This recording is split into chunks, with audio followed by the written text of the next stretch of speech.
Hey guys, Seventh Moose here. I've been doing this question of the week over at twitch.tv/ Seventh Moose from the left. Yes, that was a shameless self promotion. Thank you very much.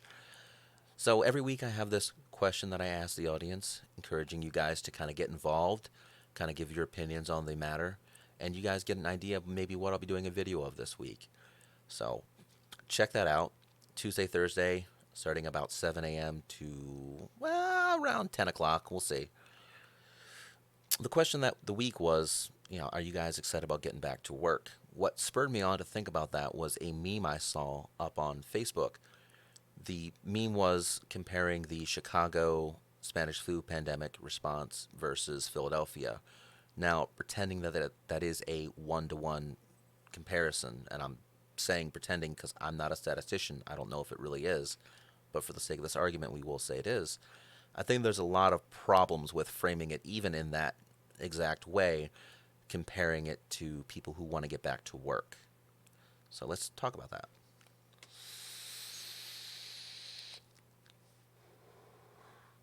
First off, if you guys haven't been able to figure out, I am sort of excited about getting back to work. Not really because I'm already at work, so I don't get to be excited about that. But I am certainly excited about things finally starting to get back to some semblance of normal, or at least things starting to move in the right direction here. So, yes is a simple answer to that. I'm aware that that is an unpopular opinion with a lot of people, so I kind of want to spend this time breaking down why I think it's a good thing versus a bad thing. I'm going to start off with saying, like, I know there's a lot of people who are protesting and trying to get back to work, and a lot of people getting very angry about that, and a lot of people being very supportive of that.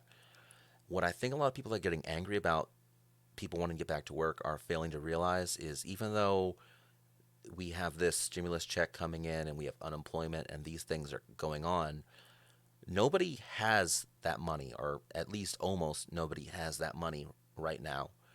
I know, in the sake of unemployment, in the case of Pennsylvania, as of 4/24/2020, nobody that I know has actually gotten an unemployment check. One of my roommates, he's been waiting for almost a month now. He has gotten his card, but he hasn't gotten his PIN number or his determination letter, which is saying whether or not he's going to be approved for unemployment. So he's in a state of extreme limbo right now, not knowing if he's going to be able to pay rent in about 6 days. So that's obviously a bit of a problem for him. My wife also got laid off. She's about a week behind in that process. She still hasn't gotten any answer. So we're worried if we're going to pay our portion of rent in, again, a few days.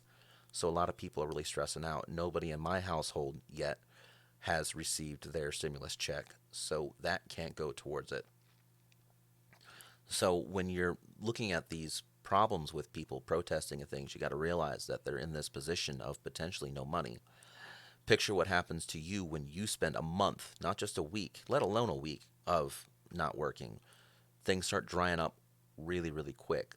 Luckily, I'm still working, as is one of my other roommates, so we're doing okay as far as the essentials go. But even if you are doing okay, there's people with mortgages. We have a car payment. Even though the banks have basically said in a lot of circumstances that you can forego paying that, you still owe the lump sum when this is all over in about 4 months. And that is kind of a no go for people who aren't making any money right now. You're basically just getting to use that for the next 4 months and then planning on losing it. That's very concerning, obviously, to a lot of people. Excuse me.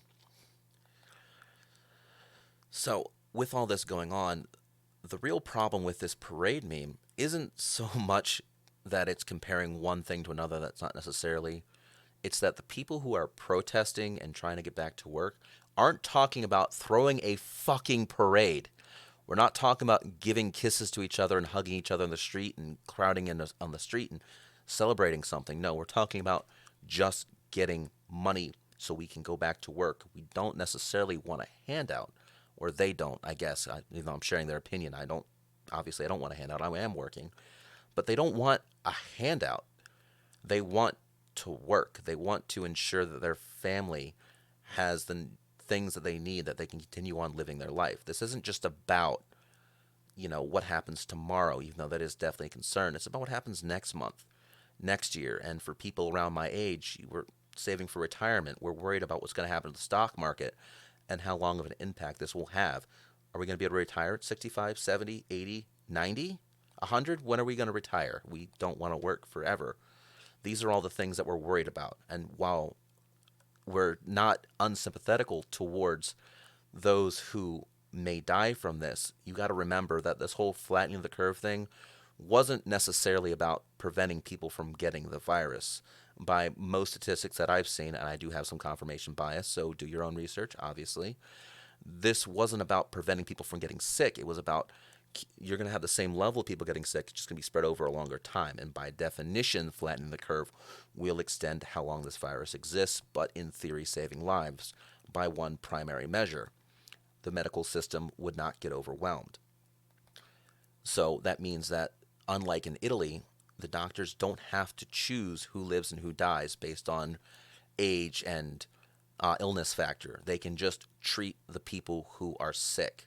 And that is obviously what we all want. We want to go to work and we want to go to the hospital if we need to and be able to get treated. We don't want people to die, obviously. Well, okay, some people want people to die. Everybody eventually at some points just kind of wants to watch the world burn, but not always, and certainly not definitely in this situation. And that meme is kind of putting that on the other side as saying that you want to watch people die. You kind of don't realize, too, if you're on the other side of this argument, that on the opposite side, being closed for too long is going to kill people, too. There's already talk about famines of, quote, biblical proportions because of everything being closed. Other countries are already stopping exporting of food and essential things. It's weird because in the same token, we got the food banks who aren't receiving donations for obvious reasons, but they're also having these massive surge of people asking for food. They're having to turn people away. On the other side of that supply chain, we've got farmers who are just throwing away stuff that they cannot sell because the processors, the people who process their raw food stuff into actual Cheetos and crackers and whatever else, they're not getting the same demand. People aren't buying these other items. They're not getting the same big food draws. The stadiums aren't running, obviously. So it's this weird dichotomy that on one side of the spectrum, they don't have food. On the other side, they're throwing it away. Obviously, this has always been the state of the world, but it's worse now. So when you're seeing the people that are protesting and getting angry that they're not going back to work, that want to go back to work, don't sit there and believe what the news media is saying, that it's just they want people to die. It's not that. Keep in mind, a lot of people in the news media, myself included theoretically, they're working. They have a job. They're not experiencing the same stress. And if you're sitting there and you've got food in the house and you're not worried about next month or next year, then you're not experiencing the same stress that people that just want to work so they can pay for things and keep their life status quo. You're not experiencing the same stress. You got to put yourself in their shoes. Now, I know people that are doing these protests, they're not necessarily caring about your grandmother who has diabetes, who might die, will likely die. I don't know, likely is the right word, but has a much, much higher chance of dying from getting sick. We obviously want to keep them safe. Almost nobody who's part of this other side of the argument, these protests, are saying that we want to just rip our masks off and go to work and not bother sanitizing and just let come whatever may. But we got to get things moving otherwise there'll be these very long-term things that will probably cost more lives in the long run than this virus could possibly kill. So, kind of in closing here, I wanted to mention one more meme. Was this comet meme I saw, and it's this asteroid coming down, and you got this Tyrannosaurus Rex kind of looking up, and it says, I wonder how this will affect the economy. And it's obviously the wrong attitude because everybody's about to die, and he's worried about his stocks. That's not the approach that you should be looking at this meme with, and that's kind of the approach I think a lot of people are taking, unfortunately. We're not worried about the economy per se. We're not worried if the investment broker can pay for his seventh house or his high-rise apartment in Manhattan. When we talk about the economy, we're talking about our access to the economy or our ability to access the economy. And that's two different things, but they go hand in hand. Uh, our ability to access the economy is having money to be able to go and buy things. But in the same token, it's the grocery store having the ability to actually buy things too. Because if I have money but the grocery store doesn't, I can't buy my Cheetos because they didn't buy any because they're not selling as much. So while that last part about Cheetos maybe not as important as some other things, we're still very concerned because if the economy crashes, we end up getting a situation much like Venezuela where everybody's rushing to the grocery store on Friday because their money gets devalued by so much it's worthless on Saturday. We don't want that. That's definitely going to be worse than this virus, in my opinion. So, next time you see that meme or a meme like it, try to frame it differently and think not so much in the frame of the economy, but the access. Think about what happens when you can't buy the things that you want or the things that you need because they're just simply not available. Not in the same token it is now where everybody's just buying too much stuff, but in the opposite side when the grocery store just doesn't bother stocking it because they can't afford to. Anyway, guys, hope you liked this video.